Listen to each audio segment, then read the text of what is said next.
tahapan-tahapan yang 5 langkah untuk restoratif justice sampai tahun 2024, fondasinya diperkuat sehingga restoratif justice tadi betul-betul mengembalikan ke keadaan semula, karena pengguna adalah korban.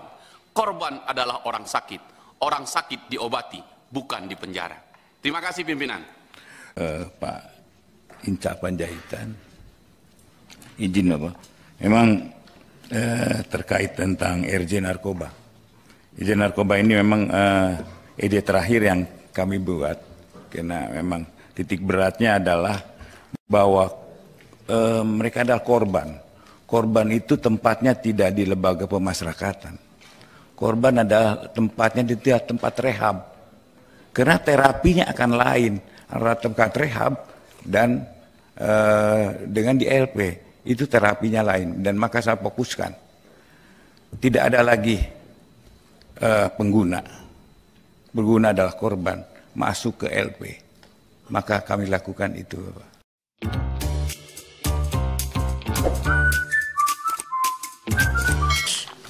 Penjelasan yang disampaikan sesuai dengan aturan main kita, yang datang duluan dipersilakan untuk bicara. Hari ini yang datang duluan adalah Dr. Hinca Panjaitan ke-13, hadir jam 8.47. Kami persilakan Pak Dokter.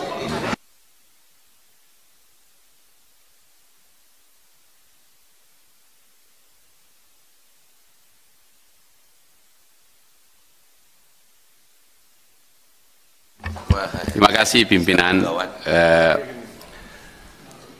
atas kesempatan yang diberikan. Bapak dan Ibu, rekan-rekan Komisi 3 yang sangat saya hormati, juga Jaksa Agung dan jajaran yang saya muliakan.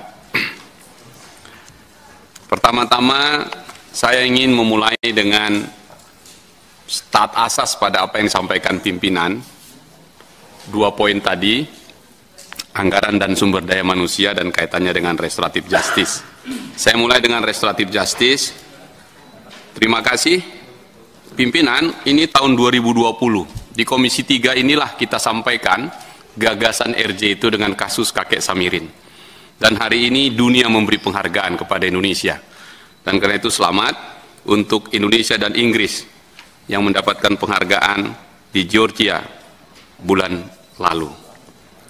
Dan saya kira ini akan kita teruskan, Pak Jaksa Agung, dan mohon agak detail penjelasannya, karena menurut saya fokus kepada RJ yang kaitannya dengan narkoba. Mohon penjelasan, dan dari apa yang saya baca, ada perkara yang sudah bisa di-RJ-kan untuk kasus narkotika. Kalau saya tidak salah angkanya 23. Satu yang ditolak. Ini menarik karena kesepakatan dan gagasan-gagasan kita ke belakang ini adalah bagaimana sumber daya manusia kita di kejaksaan untuk masuk ke pemahaman tentang narkotika ini. Mengapa begitu? Karena angka yang luar biasa besarnya digunakan untuk menangani kasus ini, sampai pada akhirnya di lapas overcrowded itu, overkapasitas itu menghabiskan anggaran negara sampai 1, sekian triliun. Sehingga jikalau RJ ini pada sektor narkotika bisa dimaksimalkan, saya yakin anggaran kita bisa lebih dikurangi dan menyelesaikan soal mengenai pemakai atau korban ini. Di lapangan, terutama di level kajari-kajari, bisa kita gambarkan sumber daya manusianya pada pemahaman ini. Karena itu, mohon penjelasan lebih lanjut tentang seberapa kuat integritas para jaksa di level bawah untuk menangani ini, kaitannya dengan restoratif justice, yang semula dikendalikan Kejati sekarang sudah langsung Jampidum. Karena kekuasaan yang terlalu besar bisa juga tergelincir.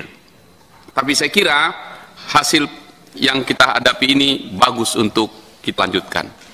Yang kedua, pimpinan, mengenai sumber daya manusia juga, kaitannya dengan kualitas para jaksa kita, khususnya pemahaman tentang mentersangkakan perkara yang sudah kalah di pra-peradilan. Misalnya diperapitkan kalah, langsung hari itu juga di TSK-kan lagi gitu. Kesan yang kita tangkap adalah tidak siap untuk soal-soal seperti ini. Misalnya kasus Kajari Mamuju, ya, yang anggota DPRD-nya bicara di dalam ruang sidang, ditersangkakan, dan kemudian diperapitkan, menanglah, ditersangkakan lagi begitu. Ini menjadi perhatian kita ke depan.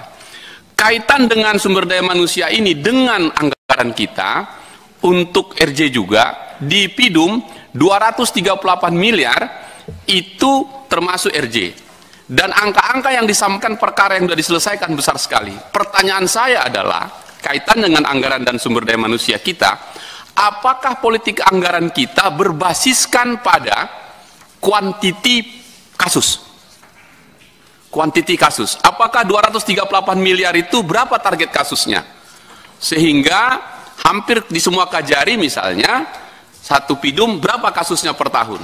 Anggarannya berapa? Dan seterusnya. Akibatnya nanti mengejar kasus-kasus kecil, bukan pada kasus-kasus besar. Itu yang kaitan dengan RJ. Kaitan dengan sumber daya manusia, hari-hari ini Pak Jaksa Agung adalah kasus tentang korban penggunaan sirup yang gagal ginjal akut untuk anak. 2 bulan terakhir ini, kasus ini sangat menyita perhatian kita. Dan tentu kita prihatin sekali. Dan di Badan POM, itu melakukan penyidikan karena ada PPNS-nya. Dan nanti akan sampai ke Jaksa Agung Muda Bidang Pidana Umum di Direktorat Narkotika. Pertanyaan yang menarik adalah, ini kaitan dengan SDM-nya nanti. Karena senyawa kimia yang ditemukan di dalamnya, belum ada aturan mainnya. Sehingga dibutuhkan sumber daya manusia yang betul-betul bisa menangkap case ini dengan baik untuk menjaga asas legalitas ini. Karena soal obat sama dengan kaitannya dengan COVID misalnya, obat-obatan ini, bahan baku ini adalah impor dari luar negeri. Benteng negara jebol di sektor ini. Jebol, Pak, yaitu alat pelarut itu. Itu di sektor obat dan juga makanan. Kami ingin mengatakan bahwa Kejaksaan Agung, terutama di Jampidum Direktorat Narkotika dan Obat-obatan, concern tentang asas legalitas ini untuk mengejar obat-obatan yang dari luar tadi, tidak semata-mata pada pengedarnya. Kalau pengedarnya nanti kena semua apotek kita, Pak. Jadi ini bisa berbahaya. Dan karena itu dibutuhkan sumber daya manusia lagi yang cukup mumpuni untuk kasus-kasus yang mendapat perhatian besar masyarakat yang kaitannya dengan anggaran kita. Pimpinan, kalau nanti saya sudah lewat, jangan dibiarkan lewat, beri juga saya tanda-tanda supaya saya tahu. Mau izin, saya tidak akan ganggu kau, baik, tapi kau tahu risikonya, itu aja. Baik. Kita teruskan. Satu lagi.